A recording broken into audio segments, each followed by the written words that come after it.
만식아, 어서 준비하거라. 연월님, 제가 정말 신이 깃들어 있는 몸이란 말이옵니까? 물론이지. 너의 기운은 신이 내려주신 기운이다. 사람의 것이 아니야. 어서 저고리부터 내려놓거라. 굿을 시작할 것이야. 무당은 만식을 재촉하며 굿을 시작하기 위해 준비하고 있었습니다. 만식은 탈의를 하기 시작했는데요. 만식이 대체 어떤 신내림을 받았길래 무당이 이렇게 빨리 굿을 하고 싶어 하는 것일까요? 야담연화 머슴에게 빠져버린 무당 이야기 지금 시작합니다. 구독, 좋아요는 저에게 큰 힘이 됩니다. 꼭 부탁드려요. 옛날 강원도 강릉의 한 어촌 마을에 만식이라는 머슴이 있었습니다. 마을에서 건장하기로 소문난 이 사내는 힘도 좋고 얼굴도 준세했으나 머슴으로 일하는 처지라 여자들과 깊은 연이 닿을 기회가 없었습니다.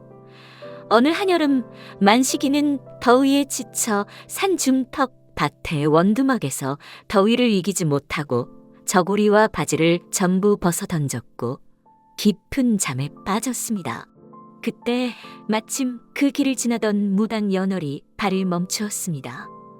그녀는 강릉 마을의 선왕당에서 신을 섬기는 무당으로 본디 무당이란 인간의 욕망과 거리를 두어야 했으나 이날 그녀의 눈은 그 원칙을 잊고 말았습니다.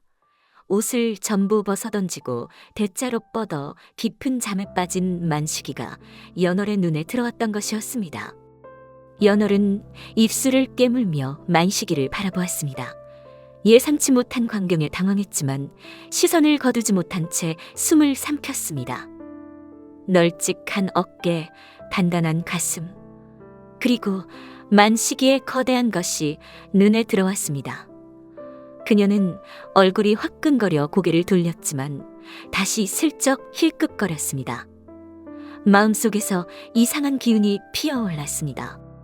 에구머니, 저것이 정녕 사람의 것이란 말인가? 그녀는 놀란 가슴을 쓸어내리며 중얼거렸습니다. 신령님이시여, 이 사내에게서 강한 기운이 느껴지니 이는 분명 신의 뜻이니라. 그러면서도 속으로는 아이고, 저 꿈틀거리는 것은 하는 생각이 멈추질 않았습니다. 만식이는 한낮의 무더위에 뒤척이다가 서늘한 기운을 느끼며 스스로 잠에서 깨어났습니다. 몸을 일으키려다 자신이 아무것도 걸치지 않았다는 사실을 깨닫고 깜짝 놀랐습니다. 순간적으로 손으로 가렸지만 이미 눈앞에는 연월이 서 있었습니다. 희미한 시야 너머로 자신을 내려다보는 연월의 모습이 보였습니다.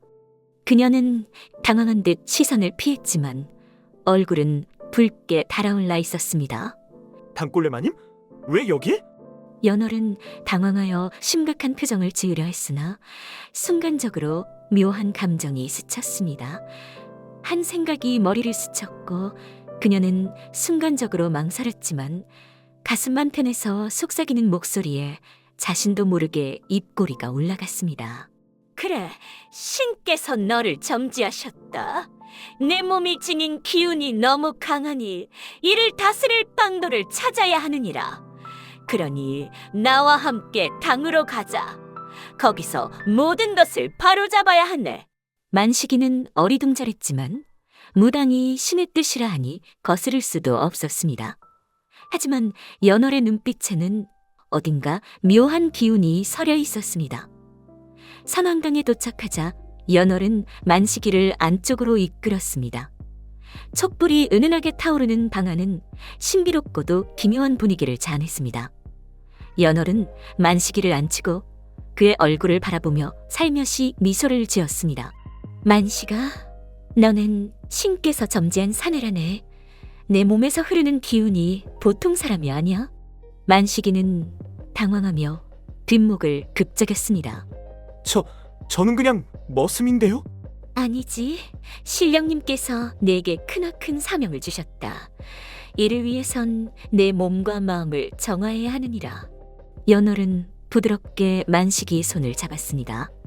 그녀의 손길에 만식이는 순간 움찔했지만 그녀의 눈빛에는 깊은 신뢰와 은근한 기대가 살아있었습니다. 마님, 그러면 어떻게 하면 됩니까? 만식이가 조심스럽게 묻자 연월은 촛불을 바라보며 조용히 입을 열었습니다. 붓을 통해 내 안의 기운을 바르게 다듬어야 해. 네가 가진 힘을 신께 봉헌하고 그 복을 받아야 하지. 일단 저고리부터 풀도록 해라. 너의 기운을 받아내야 한다. 연월은 천천히 몸을 일으켜 방 한가운데로 나아갔습니다. 그녀는 가녀린 손으로 치마자락을 살짝 들어올리고 조심스럽게 춤을 추기 시작했습니다. 손끝에서부터 시작된 움직임은 점점 몸 전체로 퍼졌고 그녀의 긴 머리칼이 촛불의 은은한 불빛 아래서 흔들렸습니다. 만식이는 마른 침을 삼켰습니다. 그녀의 춤 사위는 신비롭고도 묘한 매력을 뿜어냈습니다. 연월은 손을 뻗어 만식이의 손을 이끌며 나지막한 목소리로 속삭였습니다. 만식아, 내 몸을 나에게 맡겨보거라. 내 안의 기운을 느껴야 하느니라. 그날 밤 선왕당에서는 불빛이 늦도록 꺼지지 않았습니다. 연월과 만식이는 신의 뜻을 구하기 위해 함께 기도를 올리며 서로에게 의지했습니다. 처음에는 신의 이름을 빌려 망설이던 연월도 이내 만식이의 품속에서 숨을 삼키며 감겨들었습니다. 만식이의 몸은 솔직했고 연월은 부드럽게 만식이를 어루만져 주었습니다. 그날 이후 연월은 언제든 핑계를 대어 만식이를 불러들였고 만식이 역시 그녀가 부르면 달려갔습니다. 틈만 나면 선왕당에서 때로는 만식이가 일하러 간 숲속에서도 그들은 서로를 찾아 깊은 교감을 나눴습니다. 연월은 신의 뜻을 고민했지만 마음속은 이미 만식이의 생각으로 가득했습니다. 그러나 신의 계시와 인간적인 갈망 사이에서 그녀는 계속해서 갈등했습니다. 만식이는 머슴이었으나 연월 앞에서는 더 이상 단순한 사내가 아니었습니다. 그녀가 원하는 남자였고 그녀가 탐하는 존재였습니다. 연월은 신을 섬기는 것이 아닌 만식이를 섬기고 있었습니다. 그러나 그들이 나날이 깊어질수록 하늘은 점점 거세게 노하기 시작했습니다. 연월과 만식이가 만나는 날이 길어질수록 마을에는 점점 이상한 징조가 나타났습니다. 만식이가 선왕당에 머무르는 시간이 길어진 이후 마을의 어부들은 예고 없이 사나운 파도를 만나거나 바닷속에서 무서운 울음소리를 들었다고 했습니다. 또 연월이 점을 보려 할 때마다 신의 응답이 흐려지고 불길한 기운이 감돌았습니다. 마치 신이 그녀의 행동을 꾸짖고 있는 듯 했습니다. 마을의 노인들은 수군거렸습니다. 무당이 신을 거스르는 짓을 했구먼. 결국 연월은 선왕당에서 계시를 받았습니다. 이제 신을 속일 수 없다. 하늘의 분노를 잠재우지 않으면 마을은 큰 재앙을 맞을 것이다. 내가 돌이킬 수 없는 짓을 저질렀구나. 연월은 고민 끝에 신께 용서를 구하고 하늘의 분노를 잠재울 방도를 찾았습니다. 마침내 그녀는 오래된 무속서에서 한 가지 방법을 발견했습니다. 하늘과 바다를 잇는 신의 제물을 바쳐라. 하지만 그것은 단순한 희생이 아니어야 한다. 진정한 사랑이 담긴 서약이어야만 한다. 라고 적혀 있었습니다. 과거 신의 노여움을 풀기 위해 오직 희생만이 답이라 여겨졌지만 기록 속에는 인간과 신이 화합했던 오래된 전설이 함께 적혀 있었습니다. 연월은 이것이 단순한 희생의 제물을 바치라는 내용이 아니라는 것을 깨달았습니다. 자신의 모든 것을 포기하고 만식과의 진정한 사랑을 선택한다면 신께서는 이를 받아들이겠다는 뜻으로 해석되었습니다. 우리의 사랑을 신께서 인정하신다면 마을은 재앙을 피할 것이야. 만식이는 단호하게 고개를 끄덕였습니다. 그렇다면 연월님, 우리가 함께 하늘의 맹세를 하면 되는 것이요? 그날 밤 연월과 만식이는 절벽 위에서 신을 향한 서약을 올렸습니다. 바닷바람이 거칠게 불어오고 하늘은 천둥으로 답했습니다.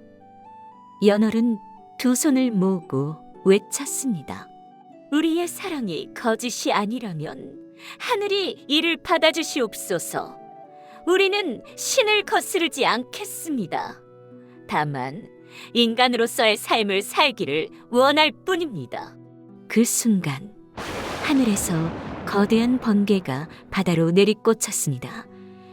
천둥 소리가 요란하게 울려 퍼지며 바닷물이 크게 요동쳤습니다.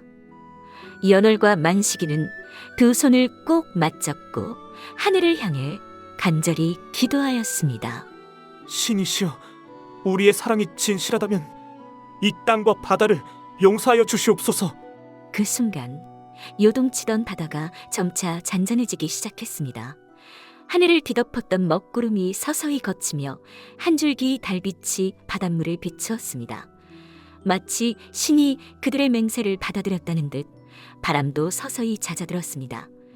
연월과 만식이는 그제야 서로를 바라보며 안도의 한숨을 내쉬었습니다. 마을 사람들은 맑아진 하늘을 보고 무릎을 꿇으며 신의 용서를 기원했습니다. 그날 이후 연월은 더 이상 무당이 아니었습니다. 신의 계시는 더 이상 그녀에게 내려오지 않았고 그녀가 점을 보려 하면 손이 떨려 제대로 굿을 할 수도 없었습니다. 연월은 깨달았습니다. 신이 그녀를 떠난 것이 아니라 그녀 스스로 신을 등지고 인간의 삶을 선택한 것이었다고. 그리고 만식이를 향한 사랑이야말로 자신이 받아들인 운명이었다고. 신은 그녀의 서약을 받아들였고 그녀를 인간의 삶으로 인도하였습니다. 연월은 만식이의 주인마님을 찾아가 그가 신내림을 받은 자라고 거짓말을 하여 결국 자유의 몸이 되도록 만들었습니다. 만식이는 연월과 함께 바닷가 작은 집을 짓고 평범한 삶을 살아가기로 했습니다. 마을 사람들은 처음엔 의아했지만 결국 그들이 진정한 사랑을 선택했다는 것을 깨달았습니다. 몇 년 후 그들은 한 아이의 부모가 되었습니다. 바닷가에서 만식이가 아이를 안고 웃었고 연월은 그 모습을 지켜보며 속삭였습니다. 이 아이는 어떤 운명을 타고났을까? 만식이는 그녀를 바라보며 웃었습니다. 아무렴 어때? 우린 신의 운명을 거스른 사람들인데. 그들은 서로의 손을 꼭 맞잡으며 푸른 바다를 바라보았습니다. 신을 거스른 사랑은 결국 인간의 운명으로 승화되었습니다. 오늘의 이야기 재밌으셨나요? 사랑을 위해 모든 걸 내려놓았던 기억이 있으신가요? 댓글로 남겨주세요.